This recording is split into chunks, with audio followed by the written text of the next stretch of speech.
Mr. Nick Hill, ladies and gentlemen.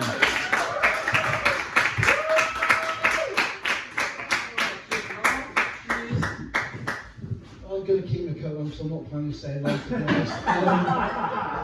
I've been doing comedy since 2006 and I started off playing to small audiences and little pubs, and here we are.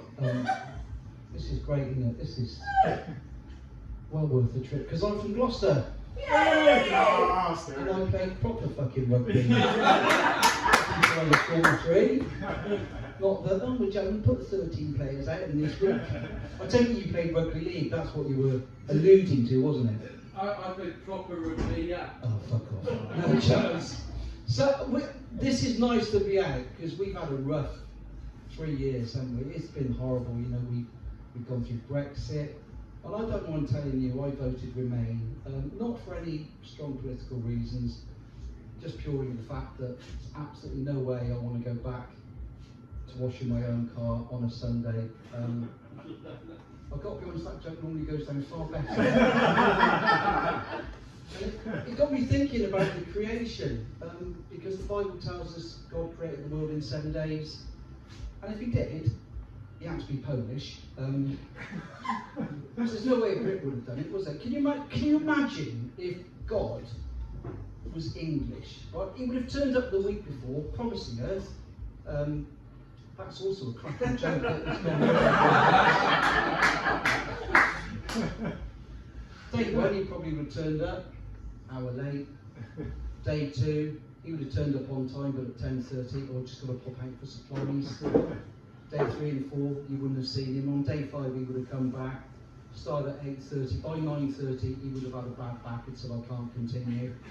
And we would have asked, well, is there any chance you can do it on Saturday and Sunday? Not hoping no chance, I don't work weekends. And that would have been it, wouldn't it? And so we've gone through Brexit and we've gone through COVID, although we're still going through it, and we've obviously got the tragedy that is the Ukraine crisis at the moment. And I'm thinking, what else is to come? You know, there's the nuclear threat, but to me, the worst thing at all, and I think this is, you know, it's there, alien invasion, without any shadow of a doubt.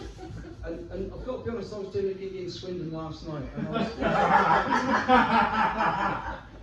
was looking around and thinking, fucking hell, it's already started. It's already begun.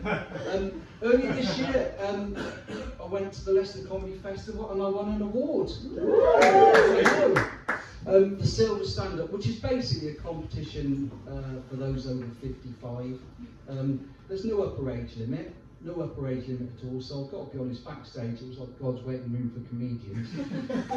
It wasn't a pretty sight. One of the acts fell asleep just before he's due to go on, and somebody said, should we wake him? That'll increase our chances. And I won. I beat 8 other people in the final, and it was fantastic, and I phoned my wife. I said, you never guess what? She said, what? I said, I've only gone and won. She said, oh, that's brilliant. What did you win? Trophy. I said, I'll show it to you when I come home. 2 hours later, I'm at home, I showed her the trophy. She said, anything else? No, just the trophy. 3 days before she said, when were you going to tell me about that £500 cash prize? I'd had that earmarked for something else, so I've got it. And then I did the gig, and I thought, I needed maybe to change my appearance, so I bought a hat. I bought this hat, and I'm really pleased with it because it's really versatile. But, I mean, you can just wear it as a standard hat, but it'll do so much. You can wear it like this. Well, I can wear it like this. You can put on glasses like this. And all of a sudden, like, you become a bad boy, innit? Like last week I was doing a gig like not far from here now, a little village called Ashton Keynes. And I come out on the stage and I said, it is really nice to be here in your village in Ashton Keynes. And this lady went, excuse me, it's Keynes. I said, thank you for that, love. Do you live in a house? She said, yes. I said, do you have a front door? She said, yes. I said, do you lock your front door? She said, yes. I said, what do you use to lock it with? She said, a key. How'd you spell that? She shut up after that. You can also, just by changing the hat, I'll put the pot down. you can just put it on the side like that, and all of a sudden, you become a really little cheeky Irishman. It was after the race, there's a challenge to see the horses, like, or maybe come round the pasture for tarmac in your drive. And then what you got to do, you bring it round to the front. Drop the fucking thing down like this. Change your voice and you become a Peaky Blinder. Well, I love the Peaky Blinders. It wouldn't have worked if it had been set in Liverpool, would it? No way.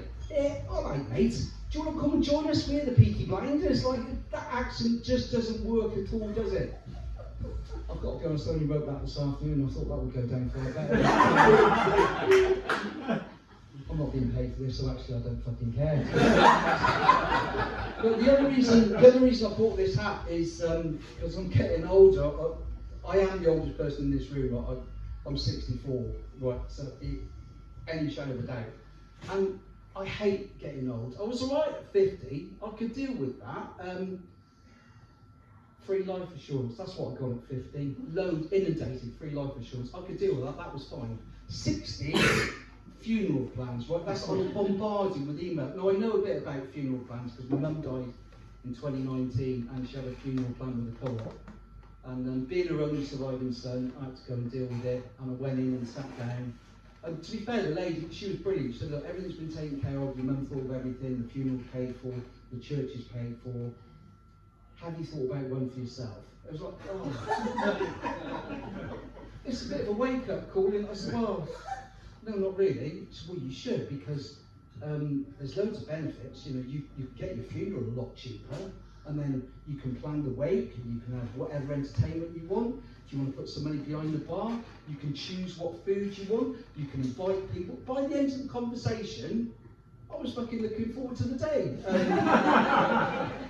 But my mum did die. She died in 2019, and she had dementia, and I don't know if anybody's sort of experienced it, but it is a horrible disease. And she'd never seen me do stand-up, and she said, after I die, will you talk about me on stage? I said, well, it's not really appropriate. She said, no, I think you should. It'd be a way of keeping my memory alive. I said, oh, okay, fair enough. And there's certain things happen with people with dementia. Like, one of the things is they get very paranoid about people stealing things from them. They're not, they're just hiding things and losing it.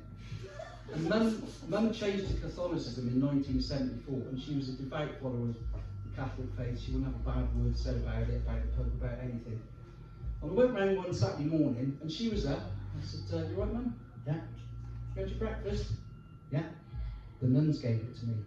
The nuns, yeah, the two nuns that were here, side of my bed when I woke up, there were no nuns, but you cannot argue with somebody who's got dementia, right? Because in their world, that exists.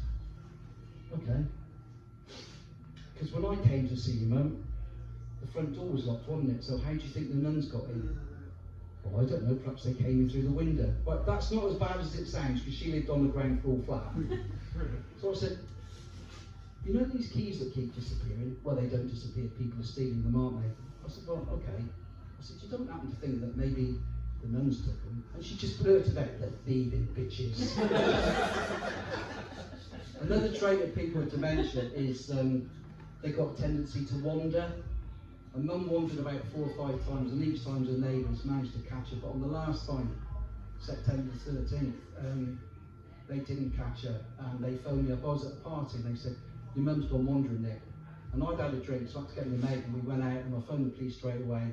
Luckily, about 35 minutes later, I got a phone call to say we found her. She's in Gloucester Hospital. 2 days later, I got a phone call from the police because they have to assign a safeguarding officer. And he said, my name's PC Davis, I need to come see your mum. Can you meet me at the hospital? Yeah, that's fine. So I met in Gloucester Hospital at 6 o'clock, and we went in, and we were just chatting in the lift as we went up. I said, you've been in the police long? He said, yeah, about 20 years. I said, okay, and what experience have you got with dementia people? He said, well, I've only just joined the team. I said, okay, word of advice, don't believe a fucking word she tells you. And we went into the ward, and Mum was in a ward of 8 people, right? And it was quite quiet, it was nice, about 6 o'clock, and there's families coming in. And we went in, and Mum was led there. I said, oh, hi Mum, this is PC Davis. She said, have you come to arrest me? He went, no, Jim, I haven't come to arrest you. Well, have you come to arrest him? He said, no. He said, why would I arrest Nicholas? Well, he's only just been let out of prison. Right? Yeah. The volume in the ward started to drop. People were listening in. And then she said, and of course he murdered his brother. This policeman looked at me and he said, Did you? I said, no, my brother died in 2009 with ischemic heart disease. About 3 minutes went by, silence, nothing. People were waiting. And then she came out with, and of course he made me have sex with him before we were married. Right? This one woman in the other, that is disgusting. And I'm like, it didn't happen, did it? The policeman said, oh, I've heard enough of this. I think, we need to go. I said, yeah, we do. I can't put up with this anymore. So we got up to leave. And just as we were about to leave, my mother, under her breath, she was 90, said, of course, it's that poor dog I feel sorry for. And we got outside, and the policeman said, so have you got a dog? And I went, well, yeah. And he went, oh, right, that bit's true then. And that was it. And like, the look of disgust in his... Anyway, that's my time, I think. I think I've covered everything. I feel like perhaps we need a discussion if there's anything else anybody wants to raise. There's a bit of therapy after that. You've been an absolute fucking challenge. But no, you've been lovely. Thank you very much. Good night. Ladies and gentlemen, get that round of applause going.